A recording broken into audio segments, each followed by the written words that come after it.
최근 플랫폼 노동자의 등장과 같은 변화된 노동 형태를 반영하여 법의 보호 대상을 확대하고 책임과 권한이 있는 주체가 노동자의 안전과 보건을 위해 힘쓸 의무를 지니도록 산업안전보건법이 28년 만에 전부 개정되었습니다.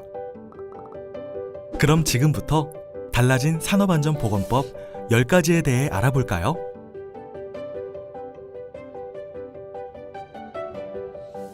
하나, 산업안전보건법의 보호대상 확대.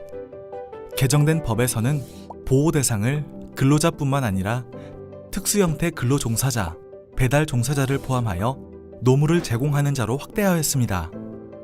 특수형태 근로종사자에 대한 안전보건 조치는 대표적으로 휴게시설 구비 및 보호구 지급 등이 있습니다.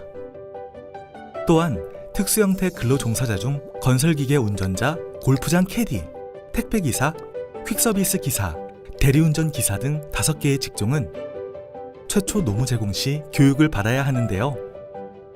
이들로부터 노무를 제공받는 자는 사고 및 질병 예방에 관한 사항과 직무 스트레스 예방 관리 등을 포함한 교육을 실시하여야 합니다. 그리고 배달 종사자의 안전한 근무를 위해 플랫폼 기반으로 배달 등을 중개하는 자는 이륜차 면허와 보호구를 확인하고 안전운행 관련 사항 등도 고지해야 합니다. 둘, 산업재해 예방 책임 주체 확대. 먼저 상시 근로자 500명 이상인 회사 또는 전년도 시공 능력 순위 상위 1000위 이내의 건설 회사의 대표이사는 매년 회사 전체의 안전 및 보건에 관한 계획을 수립해 이사회에 보고하고 승인받아야 합니다. 그리고 총 공사금액 50억 원 이상인 건설공사 발주자는 건설공사의 계획, 설계, 시공 단계별로 안전보건대장을 작성하고 이행 여부를 확인하는 의무를 지니게 되는데요.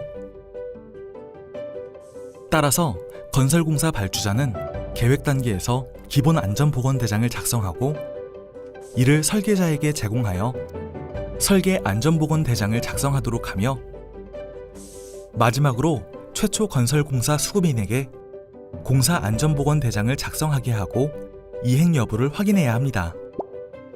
그리고 가맹점의 수가 200개 이상인 외식업 및 편의점업 프랜차이즈 가맹본부는 가맹점의 안전 및 보건에 관한 프로그램을 마련하고 시행해야 하며 가맹점에 설치하거나 공급하는 설비와 원자재, 상품 등에 대하여 가맹점 사업자에게 안전 및 보건에 관한 정보를 제공하여야 합니다.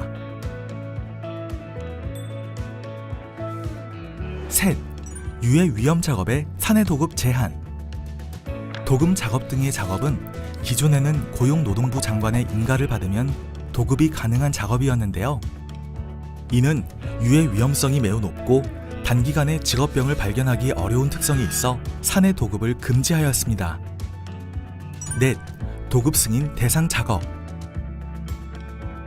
급성 독성, 피부 부식성 등이 있는 중량 비율 1% 이상의 황산, 불화수소, 질산, 염화수소 취급 설비를 개조, 분해, 해체, 철거하는 작업 등이 도급 승인 대상인데요. 중요한 사실 하나. 승인 작업의 하도급은 금지됨을 잊지 마세요.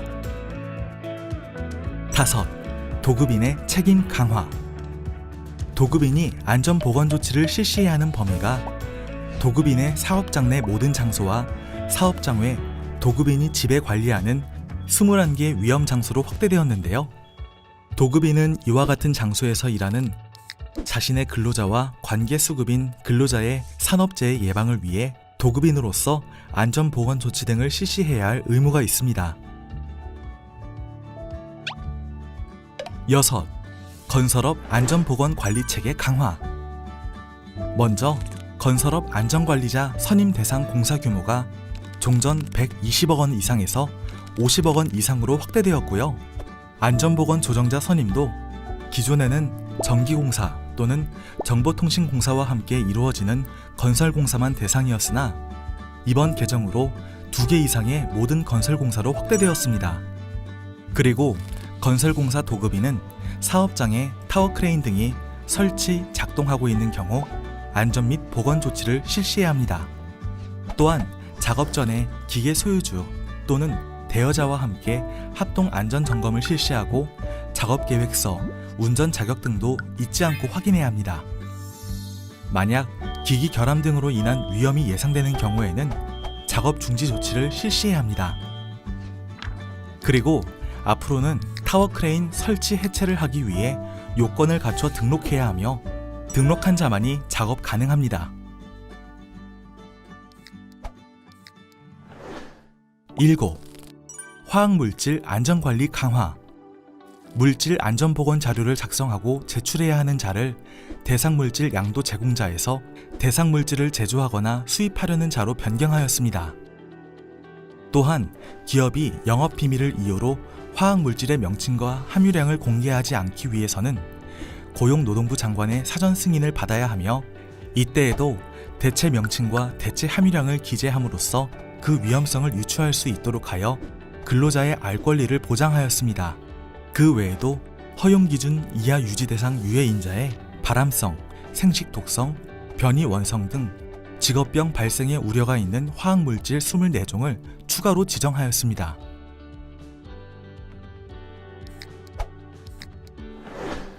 8. 화재 폭발 사고 예방. 관리 감독자가 작업 시작 전 점검을 하여야 할 대상에 용접, 용단 등의 화재 위험 작업이 추가되었습니다. 그리고 사업주는 환기 여부에 관계없이 건물 외부까지 화재 예방 조치를 실시하여야 하며 아울러 작업 전 불꽃 비산 방지 등의 안전 조치 여부를 확인하고 작업 내용 및 조치 사항을 작업장의 서면으로 게시하여야 합니다. 또한 공정 안전 보고서 제출 대상 화학 물질 중 독성 위험도가 높은 물질은 규정량을 줄이고 독성 위험도가 낮은 물질의 규정량을 증가시키는 등 기준을 합리적으로 조정하였습니다. 9. 근로자 건강장애 예방. 상시 근로자 50인 이상의 육상 운송 및 파이프라인 운송 업종에도 보건관리자를 선임하도록 범위가 확대되었습니다. 또한 작업 환경 측정 및 특수건강진단 대상 유해인자도 추가되었고요. 밀폐공간 작업 시의 안전조치도 강화되었죠.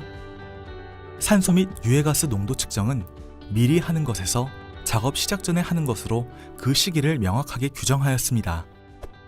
또한 작업 근로자뿐 아니라 감시인에게도 사고 시의 응급조치 요령, 안전한 작업 방법 등을 주지하도록 하였습니다. 10. 사업주 등의 처벌 강화. 안전보건조치 위반으로 5년 이내 동일한 죄를 범하여 근로자 사망 시 형의 2분의 1까지 가중 처벌할 수 있게 되었으며 근로자 사망으로 인해 유죄 판결을 선고받거나 약식명령 고지 시 200시간 내 수강명령을 병과할 수 있습니다. 또한 근로자 사망 시 법인 사업주 또는 도급인에 대한 벌금형을 10억 원으로 상향하였습니다. 지금까지 개정된 산업안전보건법을 10가지로 정리하여 알아보았는데요. 개정된 법은 2020년 1월 16일부터 시행되었습니다. 노동자와 사업주 모두 안전하고 행복한 그날까지 사업주는 실천하고 노동자는 협력해야 합니다. 함께 지킬 안전, 모두가 누릴 권리.